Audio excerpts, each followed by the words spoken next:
I stood alone at Edward's grave while the wind cut through my black coat. November in Toledo doesn't forgive. The cemetery was empty except for me and the groundskeeper waiting by his truck. He'd already filled the hole, already smoothed the dirt, already placed the temporary marker that read, Edward James Ashcroft, 1954, 2024, beloved husband. Before we continue, comment where you're watching from, and subscribe to the channel. We'd love to see how far our stories are reaching. My phone buzzed in my pocket. I pulled it out with shaking hands. Marcus had posted a photo on Instagram 20 minutes ago. Him and Vanessa on a beach somewhere turquoise. Her in a white bikini. Him holding a cocktail with a little umbrella. The caption read, "Sometimes you need to disconnect and recharge. Life is short. Paradise. Living our best life." The funeral had ended 4 hours ago. I slipped the phone back into my pocket and looked at the grave. Edward would have been furious. He would have driven to the airport himself, dragged Marcus back by his collar, made him apologize on his knees. But Edward was gone, and Marcus knew it. "Mrs. Ashcroft?" The groundskeeper approached carefully. "We're closing the gates in 15 minutes. I nodded. My throat was too tight to speak. I walked back to my car, a 12-year-old Honda that Edward had always meant to replace. The parking lot was empty. Everyone else had left the funeral by noon, most of them heading to the reception at Claire's house, my sister. She'd insisted on hosting. "You shouldn't have to worry about anything today, Katherine," she'd said on the phone 3 days ago. Her voice had that sugary tone she used when she wanted something. "Let me take care of the reception. You just focus on getting through the service." I'd been grateful then. I'd thought it was kindness. I drove to Claire's house in Sylvania, 20 minutes through streets I'd known for 40 years.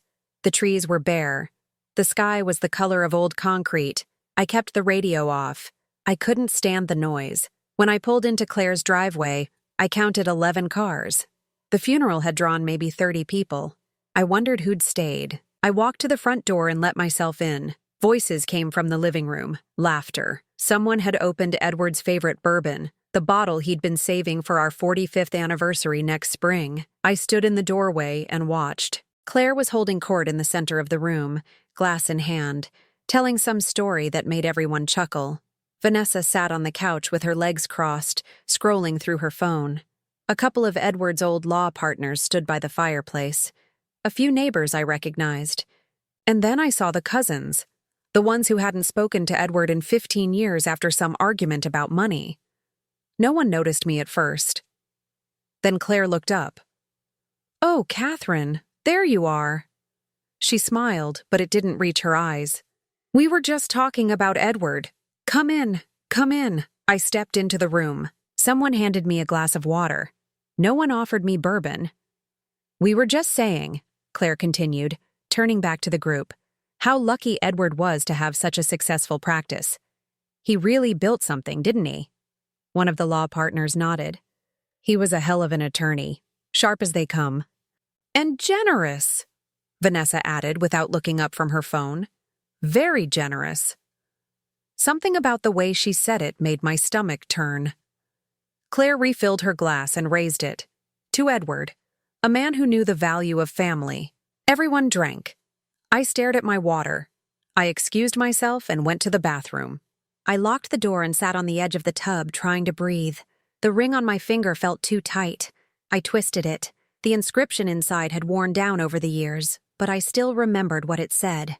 "Forever, E." When I came back out, Claire was waiting in the hallway. "Katherine, I wanted to talk to you about something." She glanced toward the living room, then lowered her voice. "I know this isn't the right time, but we should probably start thinking about the house." "What house?" "Your house. It's too big for you now, don't you think? 4 bedrooms, that huge yard, and the property taxes must be terrible." I stared at her. "Edward died 3 days ago." I know. She touched my arm. "I'm just saying, you don't have to make any decisions right now, but maybe in a few weeks we could talk about options." Marcus and Vanessa have been looking at places closer to the city, and I thought, Marcus is in the Caribbean. Claire's face tightened. "He needed space, Katherine." Grief affects everyone differently. I walked past her, back into the living room. I needed to leave. I needed to go home, but as I reached for my coat, I heard Vanessa's voice behind me. Claire, did you tell her about the papers? I turned. What papers? Claire shot Vanessa a look. Vanessa shrugged. It's nothing urgent, Claire said quickly. Just some documents Edward's attorney wants you to look at. Julian Hayes. He called this morning. Julian called you? He couldn't reach you. Your phone was off. My phone hadn't been off. It had been in my pocket the entire time. He said he needs to see you tomorrow morning, 10 o'clock at his office. Claire handed me a business card with an address I already knew. Edward and Julian had been best friends for 30 years. I took the card. My hands were still shaking. There's something else, Claire said. She glanced at the others in the room, then back at me. Julian mentioned that Edward left some instructions about the estate. Instructions? He didn't say what, just that it was important you meet with him. Alone.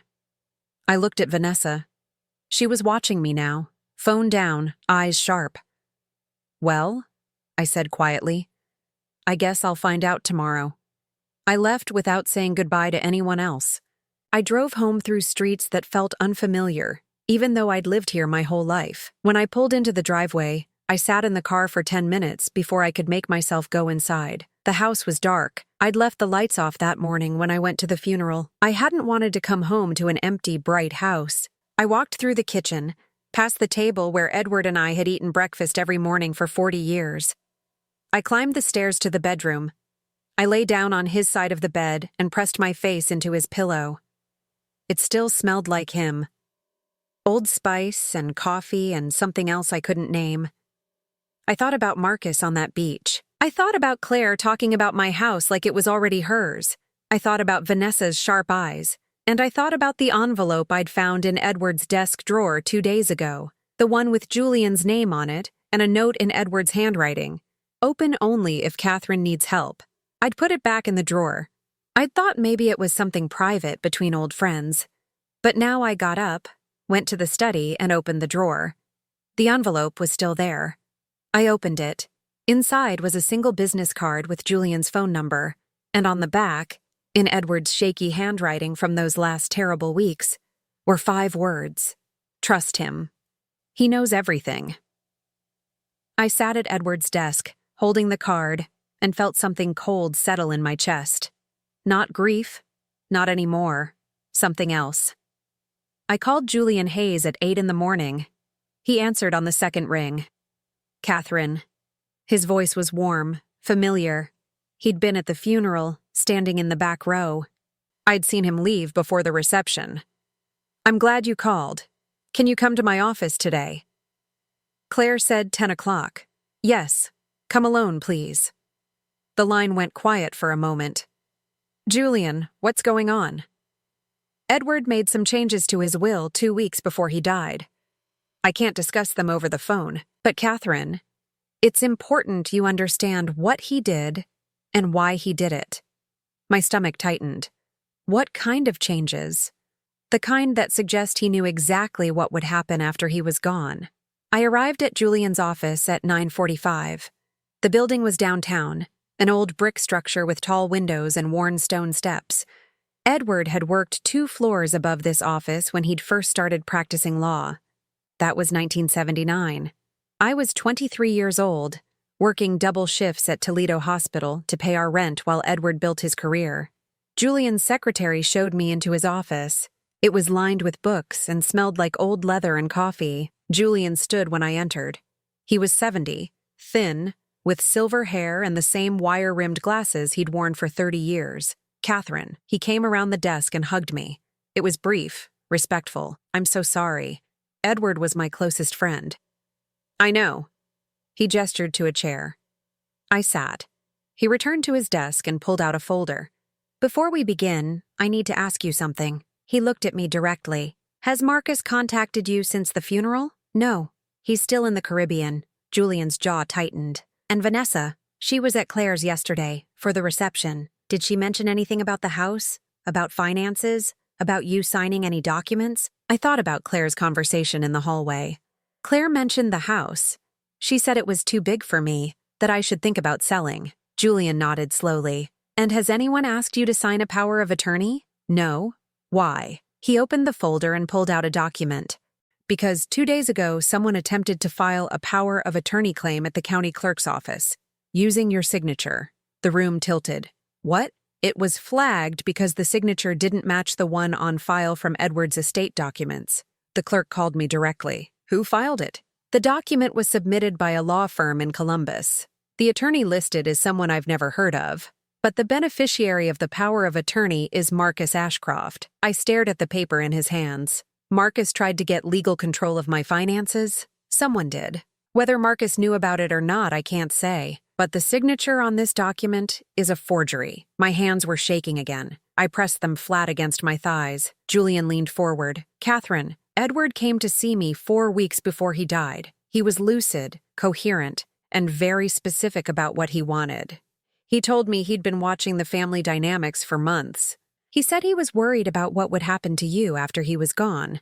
He never said anything to me. He didn't want to upset you while he was still sick, but he made changes, big ones. He pulled out another document, the will. I recognized Edward's signature at the bottom. This is the new version, dated October 10th, 2024, witnessed by me and my secretary. What does it say? Julian flipped through the pages. Edward left the house to you outright. The car, the savings accounts, the investment portfolio. Everything in his name goes directly to you with no stipulations. That's what we always planned. Yes, but here's the part that's different. He pointed to a section highlighted in yellow. Edward created what's called a character clause. If any heir demonstrates, and I'm quoting here, public humiliation, abandonment, or financial exploitation of Katherine Ashcroft within 12 months of Edward's death, that heir forfeits their inheritance entirely. I read the words twice. What inheritance? I thought everything went to me. It does, for now. But Edward set up a secondary distribution. After your death, or if you choose to distribute assets earlier, Marcus was supposed to inherit 60% of the estate. Claire was supposed to receive 20%. The remaining 20% was designated for charitable donations. Was supposed to? The character clause changes that. If Marcus or Claire violate the terms, their shares are forfeited. The money goes to charity immediately. I looked up at Julian. How much are we talking about? He was quiet for a moment. Then he said, Edward's estate is worth approximately $4.2 million. The number didn't make sense. I'd known we were comfortable. Edward had done well. But $4 million? That's not possible. We lived in the same house for 40 years. We drove used cars. Edward was very good at his job, Katherine. And he was very smart about investments. He didn't spend much because he was saving it. For you. He wanted to make sure you'd never have to worry. I thought about Marcus on that beach. I thought about the forged power of attorney. I thought about Claire suggesting I sell the house. They know, don't they? They know how much it is. Julian nodded. I believe so. Edward's assets were no secret to Marcus. He had access to some of the financial records when he helped Edward with estate planning 2 years ago. And now they're trying to take it. They're trying to control it. Which is why Edward added the character clause. He wanted to protect you, and he wanted to see if they'd show their true colors. I stood and walked to the window. Outside, people moved through the street like everything was normal, like my entire life hadn't just been turned inside out. What counts as public humiliation? I asked. Julian read from the document. Any act intended to demean, belittle, or diminish Katherine Ashcroft's dignity in the presence of family or community members. I turned back to him. The name tag. What? At the reception yesterday, Claire had name tags made for everyone. Mine said, "The old lady who will pay for everything." Julian's face went white. You're joking. I'm not. He picked up a pen and started writing. Did anyone else see it? Everyone saw it. I wore it for an hour before I left. Did you keep it? No. I threw it away in Claire's trash. Julian cursed under his breath. Okay, that might be enough to trigger the clause, but we'd need proof. Witnesses, documentation. What about the forgery? The power of attorney? That's criminal. If we pursue it, Marcus could be charged with fraud. But we'd need to prove he knew about it. I sat back down. My head was spinning. Julian, what do I do? He set down his pen and looked at me. Edward told me something before he died. He said, if they come after her, don't stop them. Let them show you who they are, and then make them pay. That doesn't sound like Edward. It does if you knew how angry he was. Katherine, he loved you more than anything in this world, and he was terrified of what they'd do to you. I looked at the will, at Edward's signature, at the date. October 10th, 3 weeks before he died. He'd been so weak by then. Could barely hold a pen. But he'd signed this. He'd made sure it was legal. There's one more thing, Julian said. He reached into his desk and pulled out a sealed envelope. My name was written on it in Edward's handwriting. He asked me to give this to you if the character clause was ever invoked. I think we're at that point. I took the envelope. It was heavy. I opened it. Inside was a letter, 2 pages, handwritten, dated October 9th. My dearest Katherine, it began. I couldn't read it there. Not in front of Julian. Not with my hands shaking like this. Can I take this home? Of course. I stood. Julian walked me to the door. Katherine, one more thing. Edward set up a trust account in your name only. $25,000. He wanted you to have access to cash immediately, in case Marcus tried to freeze your accounts. The checkbook is in your safe deposit box at First National. Edward made sure I had a key made for you. He handed me a small brass key. Why didn't he tell me any of this? Julian's eyes were sad. Because he hoped he was wrong. He hoped they'd love you enough to do the right thing. I drove home in silence. When I got there, I found Marcus's car in the driveway. He was back from the Caribbean. And Vanessa was with him. They were waiting on the porch with suitcases and smiles. Mom, Marcus called out as I parked. We came back early. We thought you might need some company. Vanessa held up a casserole dish. I made your favorite. Chicken and rice. I looked at them both. At their tanned skin. At their expensive luggage. At the way they watched me. Like hawks circling something small and wounded. I thought about the forged signature. The character clause. Edward's letter in my purse. How thoughtful, I said. And I unlocked the door and let them in. Marcus and Vanessa moved through my house like they owned it. Within an hour of arriving, Vanessa had rearranged the kitchen cabinets. You'll never reach these top shelves, Katherine. Let me put the everyday dishes down lower for you. She smiled as she worked, pulling down the china Edward and I had received as wedding gifts, the plates his mother had carried from her mother's house in 1952. Marcus sat at the kitchen table with his laptop open, typing aggressively. Mom, we need to talk about your finances.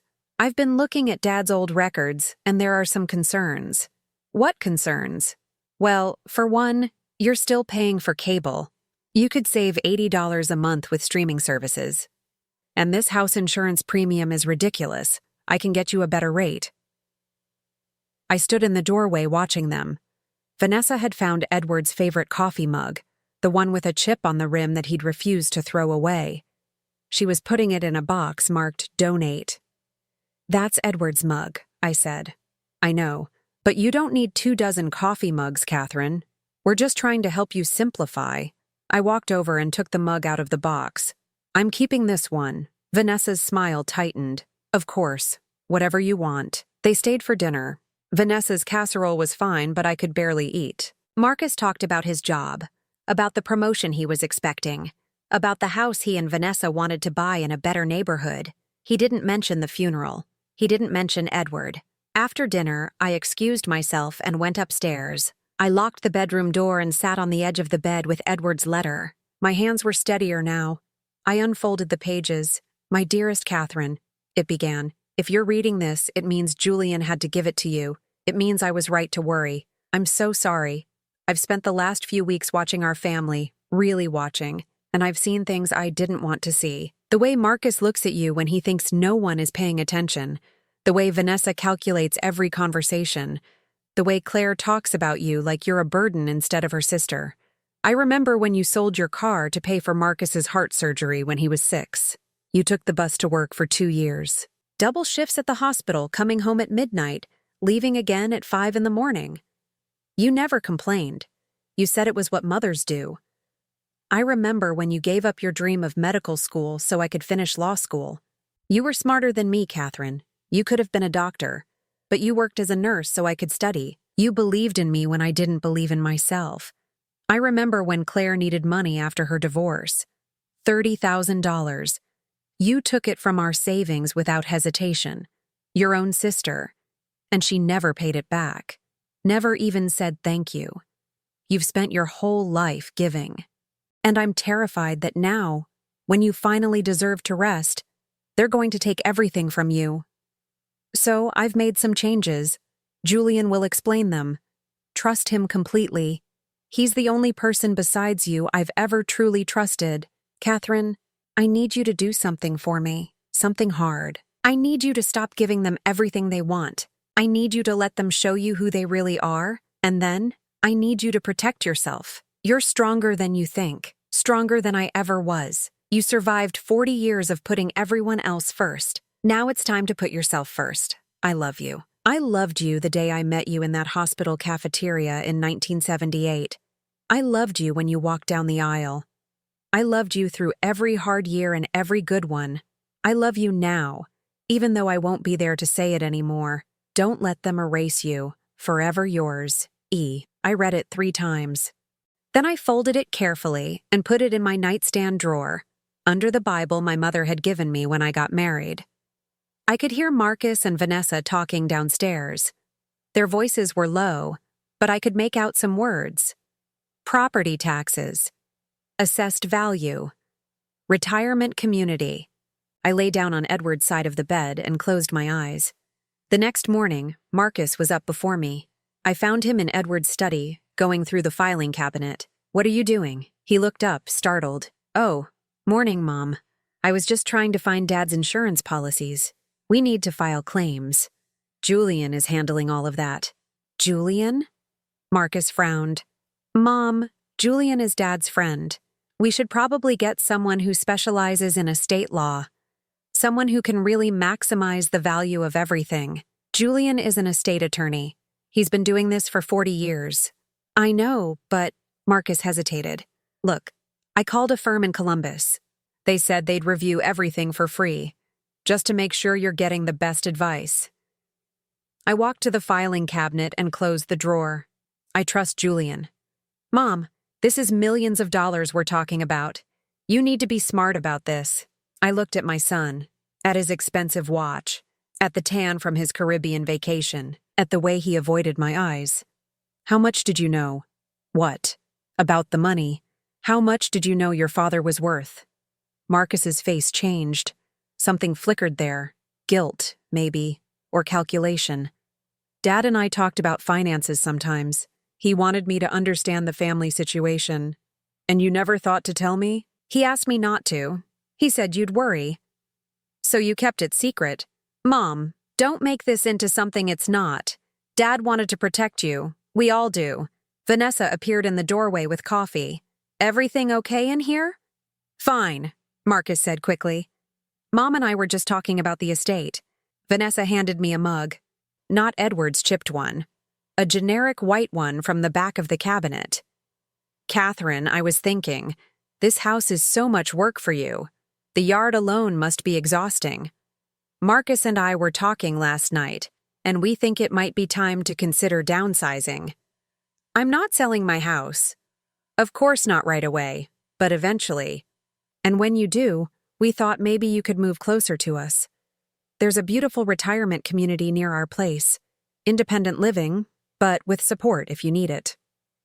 I don't need support. Not now, no. But in a few years, it's better to plan ahead, Marcus chimed in. Mom, Vanessa's right, and honestly, this house is worth a lot. The market is good right now. You could sell, buy something smaller, and have a lot of cash left over. Money for travel, for hobbies, for whatever you want. I want to stay in my house. They looked at each other. Some silent communication passed between them. Okay, Vanessa said softly. We understand. We're just trying to help. They left that afternoon. Marcus hugged me goodbye. We'll come back next weekend to check on you. You don't need to do that. We want to, Mom. You shouldn't be alone right now. After they drove away, I went through the house room by room. Small things were missing. Not valuable things, just things that mattered. A photo album from our anniversary trip to Niagara Falls. Edward's reading glasses. A small wooden box where he kept his father's war medals. I checked the study. The filing cabinet was still open. Marcus had taken papers. I could see the gaps. I called Julian. They were here, I said. They went through Edward's files. Did they take anything important? I don't know. Maybe. Julian, what do I do? He was quiet for a moment. Document everything. Write down what's missing. Take photos of the empty spaces. And Katherine, I think it's time to change your locks. That night, I couldn't sleep. I got up at 2 in the morning and went downstairs. I made tea and sat at the kitchen table in the dark. The house was too quiet. For 40 years, Edward had been here. His breathing in the next room, his footsteps on the stairs, his voice calling my name. Now there was nothing. I thought about Thanksgiving. It was 2 weeks away. Last year we'd hosted.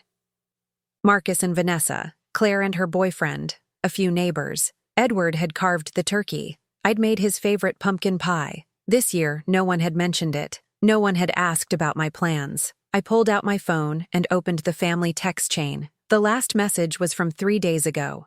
Vanessa had sent a photo of a sunset with the caption, "Grateful for this moment." I typed, "What are we doing for Thanksgiving?"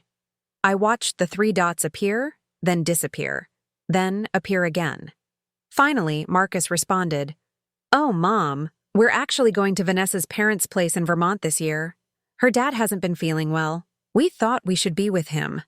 Claire replied next, "I'm doing Friendsgiving with some people from work. Didn't want to assume you'd want to host." I stared at the messages. Edward had died 3 weeks ago, and they were all going somewhere else. I turned off my phone and sat in the dark kitchen until the sun came up. The next afternoon, there was a knock at the door. I opened it to find Julian standing there with 2 coffees and a bag from the bakery. "I thought you might need some company," he said. I let him in. We sat at the kitchen table, and I told him everything.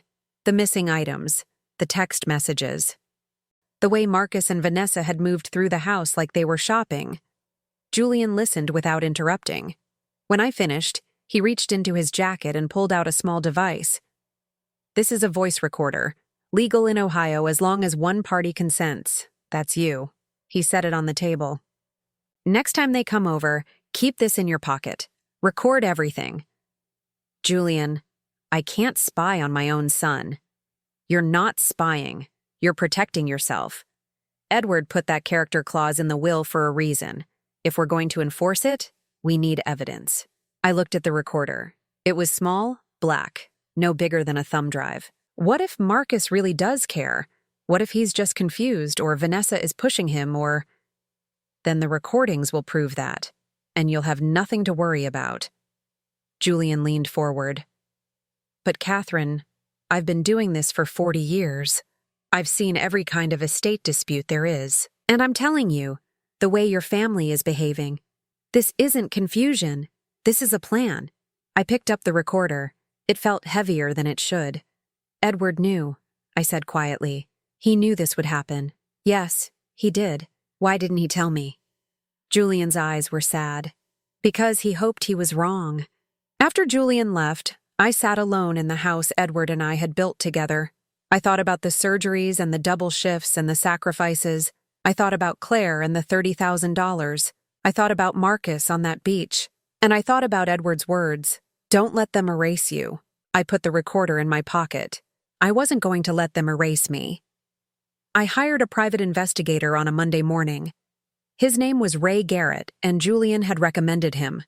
Former police detective, now running his own firm out of a small office near the University of Toledo campus. "I need to know what my son is doing," I told him. The words felt like betrayal, but I said them anyway. Ray didn't blink. He'd probably heard worse. Financial records, communications, physical surveillance. All of it. "That'll run you about $2,000 a week." I thought about the trust account Edward had set up. $25,000. Money he'd hidden away specifically for this. "That's fine." Ray pulled out a contract. "I'll need names, addresses, phone numbers if you have them. Any specific concerns I should focus on?" I told him about the forged power of attorney, about the missing documents, about Vanessa and Marcus moving through my house like auctioneers. He took notes without comment. When I finished, he looked up. Mrs. Ashcroft, in my experience, when family goes after money this aggressively, they're usually desperate. Your son have any financial problems you know about? Not that he's mentioned. Let me dig. I'll have something for you in a week. Marcus and Vanessa came back that Saturday. I was ready. The voice recorder was in my cardigan pocket, already running. I'd tested it 3 times that morning to make sure it worked. Mom. Marcus hugged me at the door. He smelled like expensive cologne. How are you holding up? I'm fine. Vanessa followed him in with a bag of groceries. We brought stuff for lunch. I thought we could all eat together. They moved into the kitchen. I stayed close, keeping the recorder between us. While Vanessa made sandwiches, Marcus wandered into the living room. I heard him opening drawers, the sound of papers rustling. Marcus, what are you looking for? He appeared in the doorway holding a folder. Just Dad's old tax returns. I wanted to check something. Julian has copies of everything. I know, but I thought it would be easier if I had my own set. To review. Why do you need to review them? Mom, I'm trying to help. The estate is complicated. There are deductions we might be missing, carryover losses, all kinds of things that could save you money. Vanessa appeared with plates.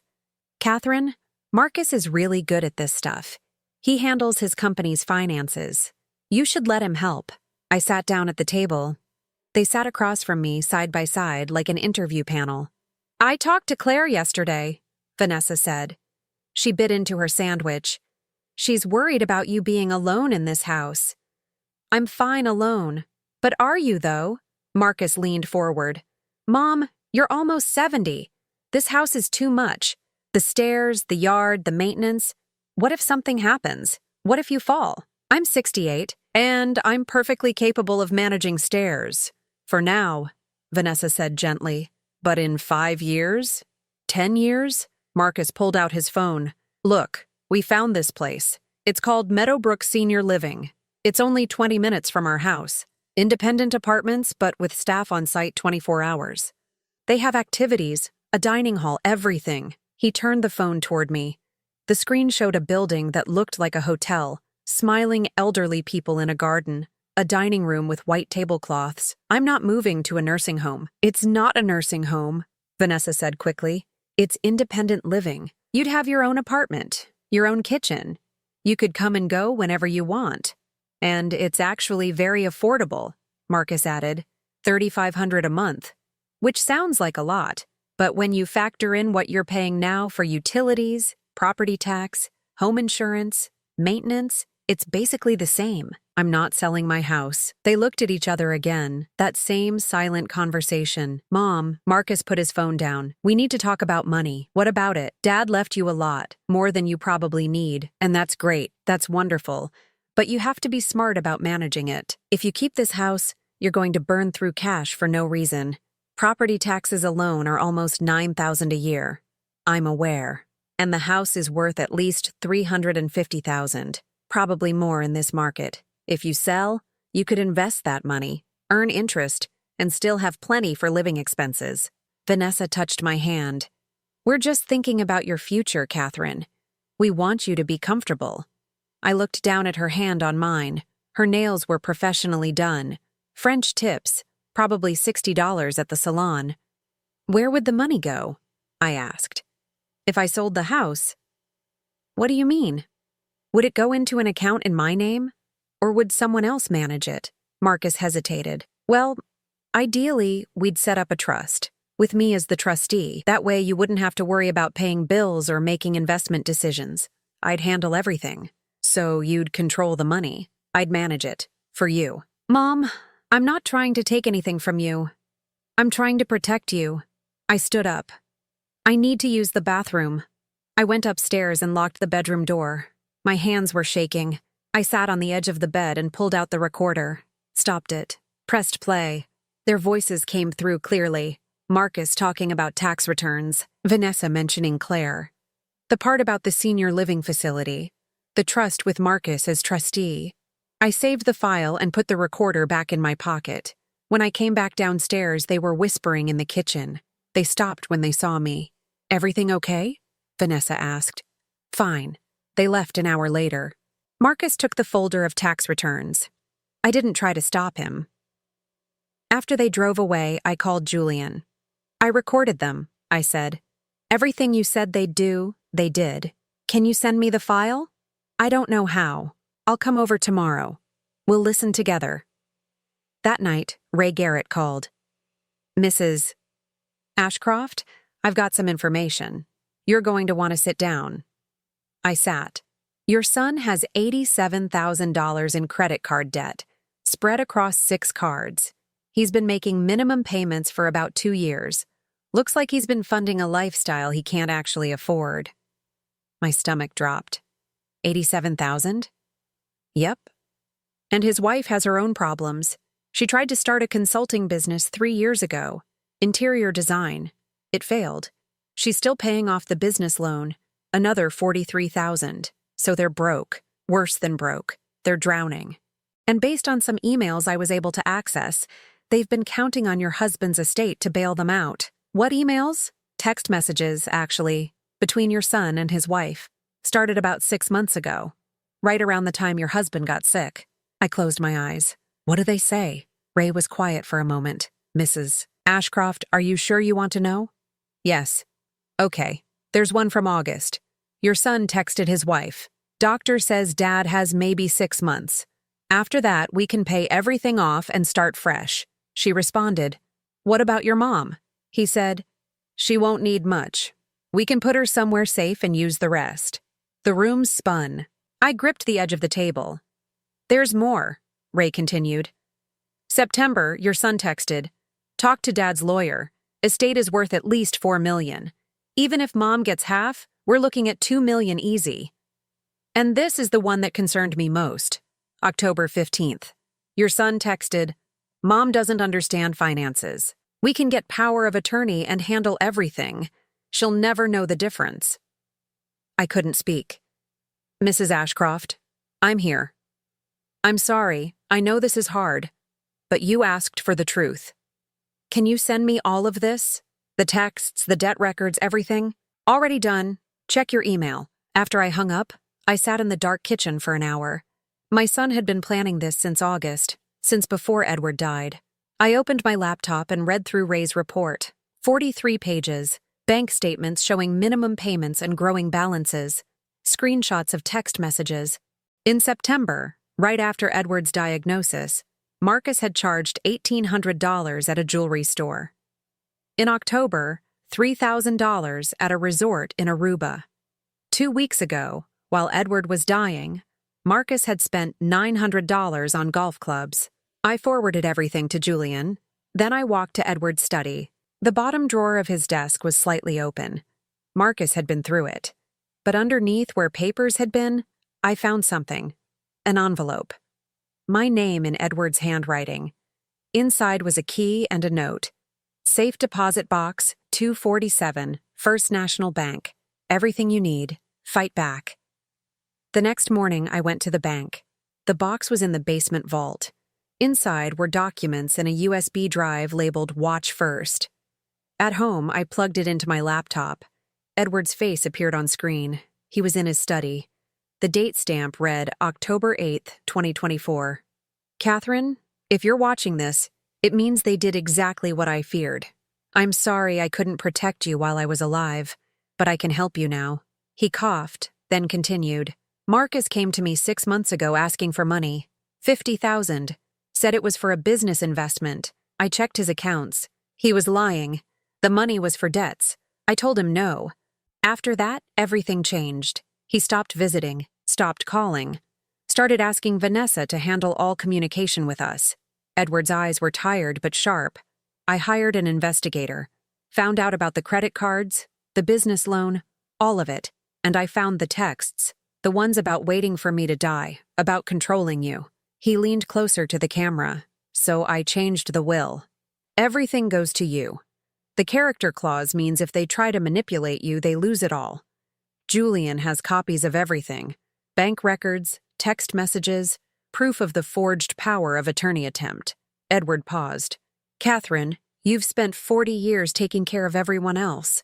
You gave up medical school for me. You worked yourself to exhaustion for Marcus.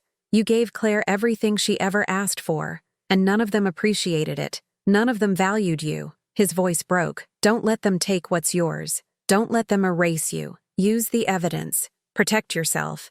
And know that I loved you more than anything in this world. The video ended. I sat staring at the black screen. Then I picked up my phone and called Julian. I'm ready, I said. Let's show them what Edward left behind. Julian scheduled the reading of the will for December 15th at 10 in the morning.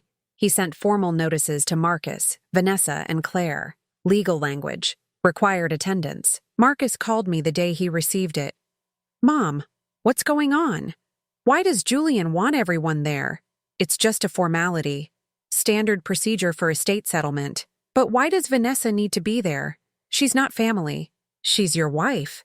She has a right to know what's happening. He was quiet for a moment. Is there something you're not telling me? We'll discuss everything at the meeting. Mom, you're scaring me. I almost felt sorry for him. Almost. I'll see you on the 15th, Marcus. I hung up before he could say anything else. The night before the meeting, I couldn't sleep. I got up at 3 in the morning and sat in Edward's study. The house was dark and cold. I'd turned the heat down to save money, even though I didn't need to anymore. I thought about Marcus as a little boy, 6 years old, recovering from heart surgery, how he'd held my hand in the hospital bed and said, Mommy, when I grow up, I'm going to take care of you like you take care of me. I'd believed him. I touched the scar on my abdomen where they'd taken my kidney for him. 17 years later, when his body rejected the first transplant. I'd been 51. The doctors had warned me about the risks at my age. I'd done it anyway. Whatever Marcus needs, I'd told them. Now Marcus needed me out of the way. I got dressed at 6, put on my navy dress, the one Edward had always liked, the pearl necklace he'd given me on our wedding day. I looked at myself in the mirror and barely recognized the woman staring back. She looked older, thinner, but her eyes were different, harder. I drove to Julian's office and arrived 30 minutes early. He was already there, sitting at his desk with a stack of folders. Katherine. He stood and hugged me. How are you holding up? I'm ready. Good, because this is going to be ugly. He showed me the conference room where we'd meet. A long table, chairs on both sides. He'd set up a laptop connected to a projector. I'll play the video first, he explained. Then read the relevant sections of the will. Then present the evidence. Marcus and Vanessa will have the opportunity to respond. What about Claire? She'll be shocked, angry, but she doesn't have the exposure Marcus does. She'll probably leave quietly. At 9:45, Claire arrived. She was wearing all black like she was still in mourning. Her boyfriend wasn't with her. Katherine, she kissed my cheek. How are you? Fine. This whole thing is so complicated, isn't it? All the legal paperwork. I'm glad Julian is handling it. I nodded and said nothing. At 9:50, Marcus and Vanessa walked in. Marcus was in a suit. Vanessa wore a cream-colored dress and heels.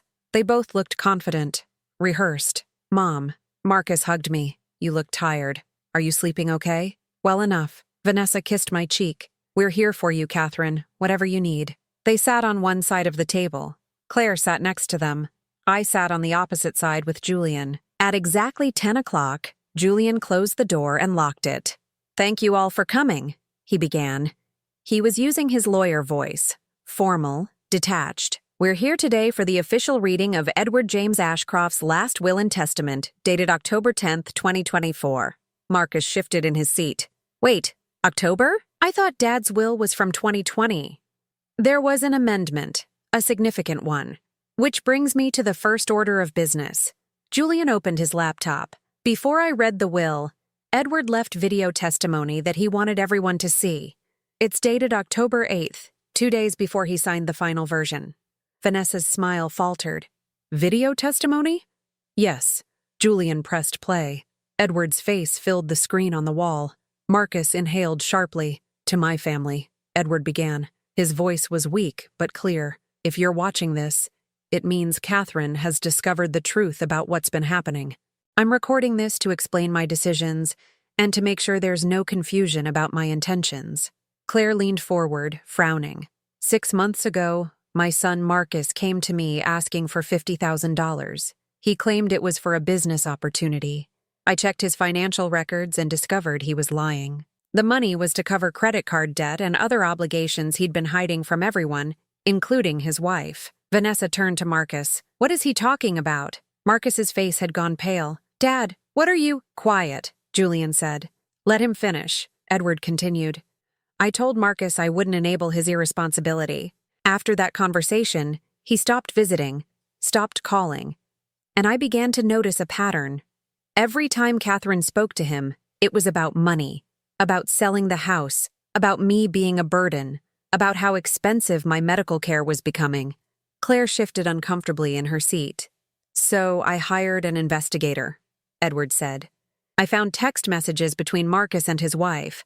Messages about waiting for me to die so they could access my estate. Messages about putting Katherine in a facility so they could control the assets. Messages about forging a power of attorney. That's not true, Marcus said loudly. He's lying. Julian paused the video. Would you like me to play the text messages? I have screenshots. Marcus went silent. Julian resumed the video. I've changed my will to protect Katherine, Edward said. Everything goes to her, with a character clause that allows her to disinherit anyone who attempts to manipulate, defraud, or control her. This includes attempts to have her declared incompetent, attempts to gain power of attorney, attempts to force the sale of assets, or any form of financial abuse. Edward leaned closer to the camera. Marcus, if you're watching this, know that I loved you, but I loved your mother more, and I will not let you destroy her to pay for your mistakes. The video ended. The room was completely silent. Then Marcus stood up. This is insane. He was sick. He wasn't thinking clearly. This will isn't valid. Sit down, Julian said calmly. It's completely valid. It was witnessed by 2 attorneys and filed properly with the court. You can contest it if you'd like, but you'll lose. And the character clause states that any challenge to the will results in immediate forfeiture of all inheritance rights. Marcus sat slowly. Julian opened a folder. Let me read the relevant sections. I, Edward James Ashcroft, being of sound mind and body, do hereby declare this to be my last will and testament. I leave the entirety of my estate, including all real property, financial assets, personal possessions, and future earnings, to my wife, Katherine Ann Ashcroft. Vanessa's face had turned red. The entirety? Yes. There are secondary beneficiaries who inherit after Katherine's death, assuming they haven't violated the character clause. Marcus Ashcroft is designated to receive 60% of remaining assets. Claire Murphy receives 20%. The final 20% goes to charity. So we get nothing now? Claire's voice was sharp. That's correct. But Dad said... Marcus stopped. What did Dad say? I asked. It was the first time I'd spoken since the meeting started. Marcus looked at me. He said the estate was worth $4 million. He said I'd inherit at least half. When did he tell you that? I don't know. A couple years ago. Before or after you asked him for $50,000. Marcus's mouth opened and closed. Julian pulled out another folder. Mr. Ashcroft, do you recognize this document? He slid a paper across the table. It was the forged power of attorney. Marcus's name was listed as beneficiary. My signature was at the bottom. I've never seen that before, Marcus said. Really? Because it was submitted to the county clerk's office by a law firm in Columbus, a firm that has you listed as a client. Vanessa stood abruptly. This is harassment. You're accusing my husband of crimes he didn't commit. I'm presenting evidence, Julian said calmly. He pressed a button on his laptop. The projector showed a screenshot of text messages. Marcus's number. August 14th. Doctor says Dad has maybe 6 months. After that, we can pay everything off and start fresh. Vanessa's response. What about your mom? Marcus. She won't need much. We can put her somewhere safe and use the rest. Vanessa sank back into her chair. Her face had drained of color. Where did you get those? Marcus's voice was barely a whisper. From a private investigator Katherine hired. With full legal authorization, Marcus turned to me. Mom, you spied on me? I protected myself. I'm your son. You're a thief. My voice was steady, cold. You waited for your father to die so you could steal from me. You tried to forge legal documents. You planned to put me in a facility against my will. That's not what those messages mean. You're taking them out of context. Then explain the context, Marcus. I leaned forward. Explain why you charged $900 on golf clubs 2 weeks before your father died. Explain why you went to the Caribbean instead of coming to his funeral. Explain why you've been trying to get me to sell my house since the day we buried him. He had no answer. Claire spoke up. Katherine, I didn't know about any of this. I swear, I was just trying to help. By suggesting I was too old to live alone, by showing up at the reception with inventory lists, by telling everyone I was a burden. I never said that. You said it at the reception. I heard you. You told someone I was becoming difficult, that I needed to be managed. Claire's face flushed. That's not what I meant. Julian pulled out another document. Mrs. Murphy, you attempted to list Katherine's house as abandoned property with the county assessor's office 3 weeks ago. Were you planning to acquire it through adverse possession? Claire stood. This is ridiculous. I'm leaving. If you leave now, you forfeit your inheritance. Please sit down. She sat. Julian looked around the table. To summarize, Marcus Ashcroft inherits $50,000, placed in a restricted trust accessible only after completion of 2 years volunteer work at a nonprofit organization serving vulnerable populations. Claire Murphy inherits $10,000. Vanessa Ashcroft receives nothing, as she is not a blood relative and is named specifically in the character clause as someone who attempted to manipulate the estate. 50,000? Marcus's voice cracked. That's it? That's more than you deserve, I said quietly. He looked at me, really looked at me. And for the first time I saw something in his face. Not anger, not defiance. Fear. Mom, please, we're drowning. The debts, the cards, everything. I made mistakes, but I didn't know what else to do. You could have asked me for help. You could have been honest. Would you have given it to me? I gave you everything. I gave you my kidney, Marcus. I nearly died giving you my kidney. And you repaid me by trying to steal my home. His eyes filled with tears. I'm sorry. Are you? Or are you sorry you got caught? He didn't answer. Vanessa grabbed her purse and stood. I'm done. Marcus, are you coming? He looked at her, then at me. Marcus, she said again. Let's go. No. He stayed in his seat. I need to fix this. There's nothing to fix. Your mother set you up. Can't you see that? My father set this up because he knew what we were planning. Marcus's voice broke. Because he knew I was willing to hurt my own mother for money. Vanessa stared at him. Then she walked out, slamming the door behind her. Claire followed moments later, silent and pale. It was just me, Marcus, and Julian in the conference room. Marcus put his head in his hands. What do I do now? I thought about Edward's video, about the character clause, about 40 years of sacrifice. You start over, I said. You get a job that actually pays your bills. You live within your means. You stop trying to take shortcuts. The debts, file for bankruptcy if you have to. Sell your car, downsize, do what normal people do when they make mistakes. He looked up at me. His face was wet. Will you ever forgive me? I stood and picked up my purse. I don't know, Marcus, but I'm not going to forget. I walked out of the conference room and out of the building. The December air was cold and clean. I stood on the sidewalk and breathed it in. My phone buzzed. A text from Julian. You did the right thing. I got in my car and drove home to the house that was finally, completely, legally mine. 3 months after the reading of the will, I sold the house in Toledo. It wasn't an easy decision. 42 years of memories lived in those walls. Every room held some piece of Edward. The kitchen where we'd had coffee every morning. The bedroom where he'd died. The backyard where we'd planted roses the spring we moved in. But Julian was right. It was too big, too full of ghosts. The house sold in 6 days for $390,000.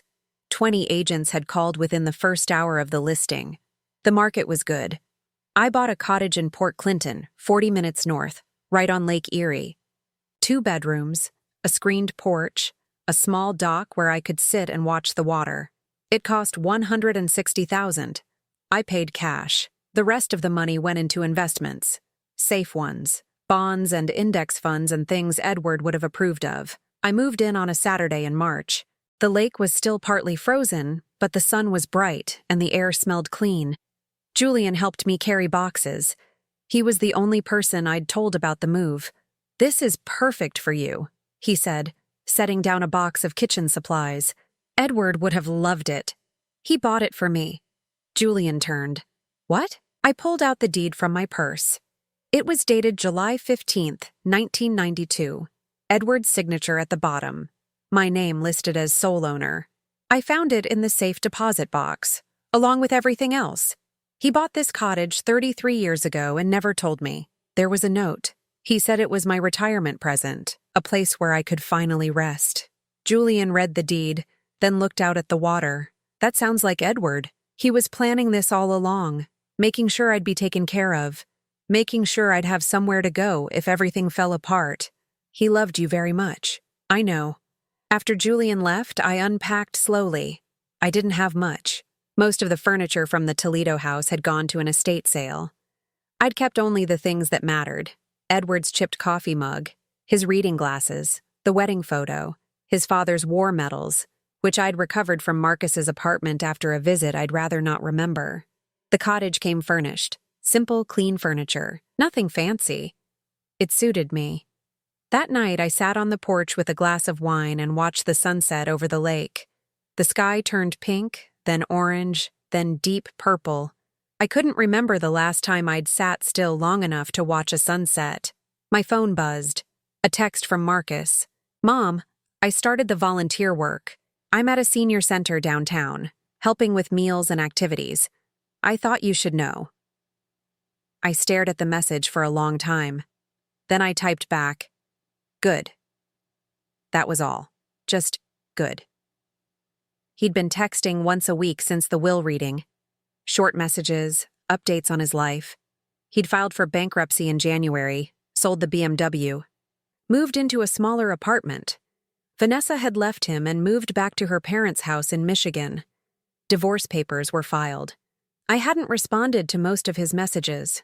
I didn't know what to say, but I read everyone. In April, Marcus sent a photo.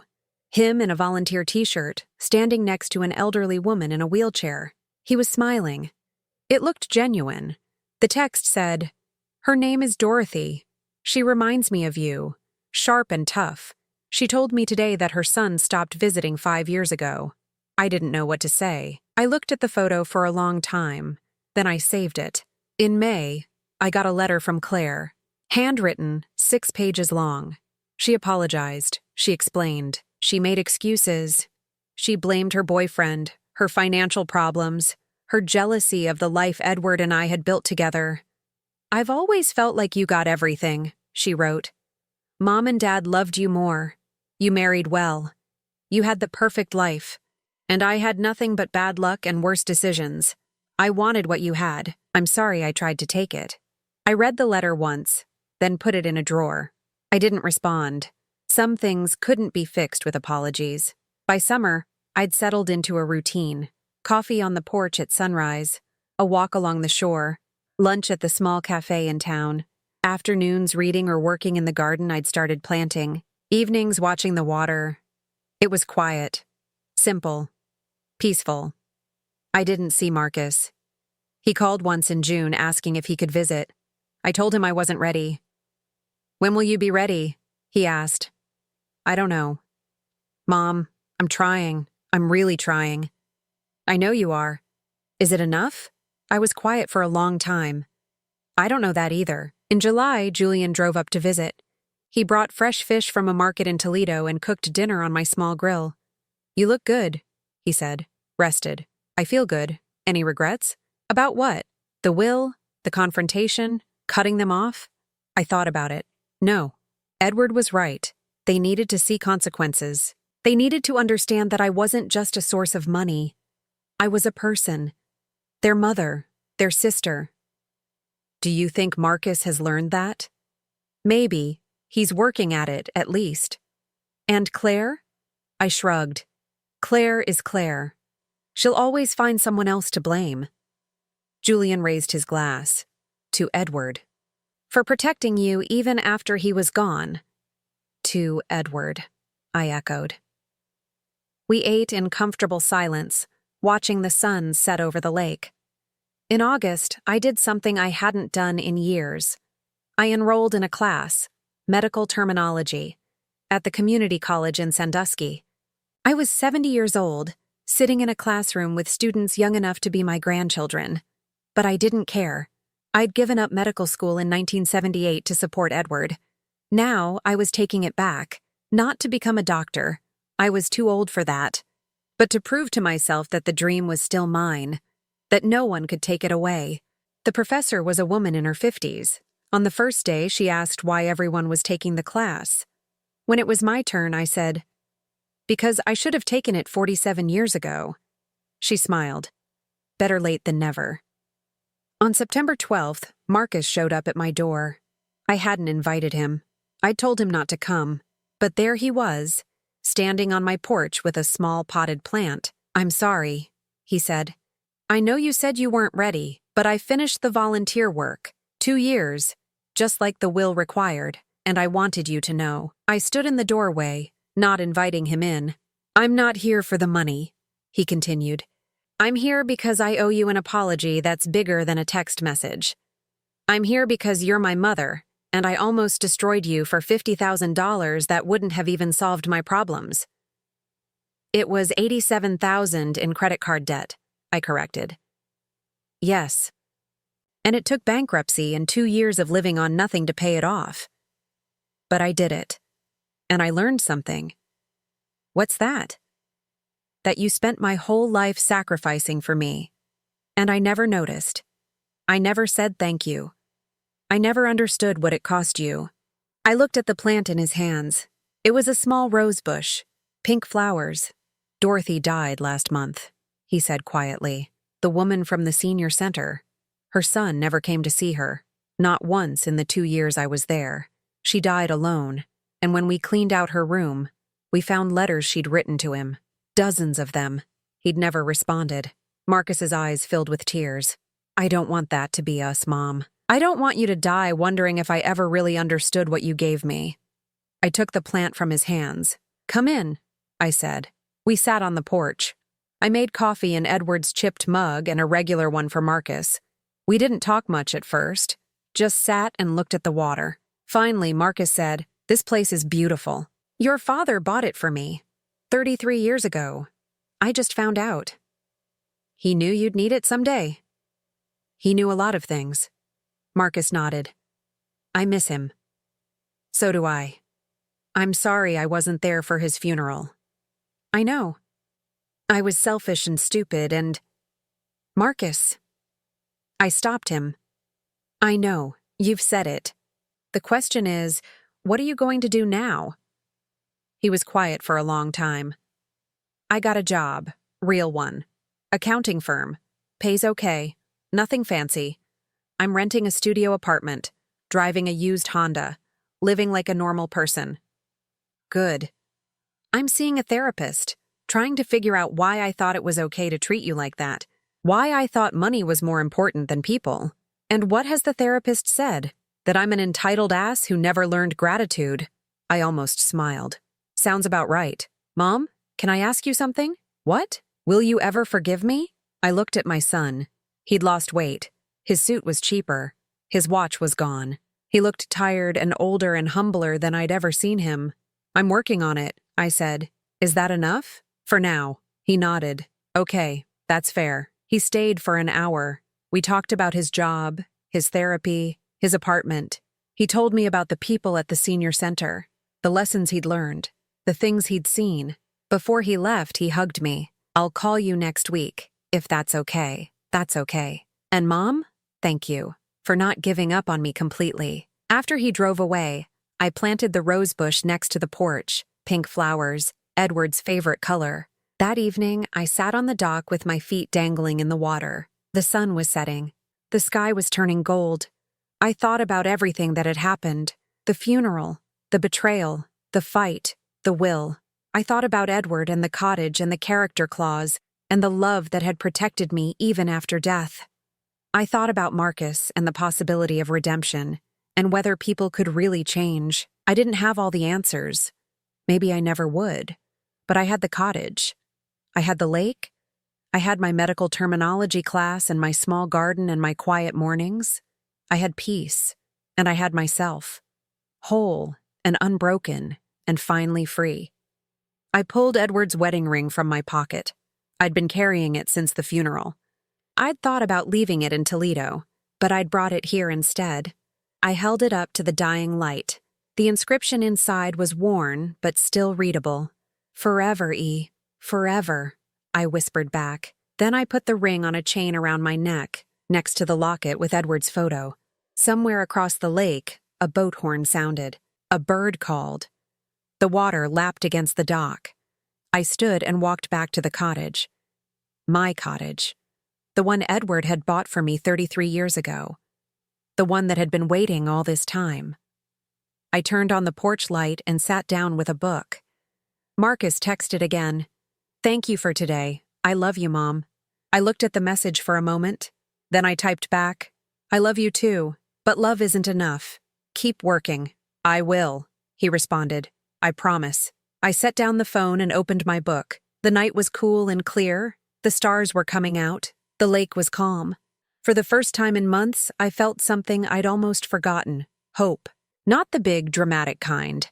Not the kind that promises happy endings and perfect reconciliations. Just the small, steady kind that whispers, "You survived. You protected yourself.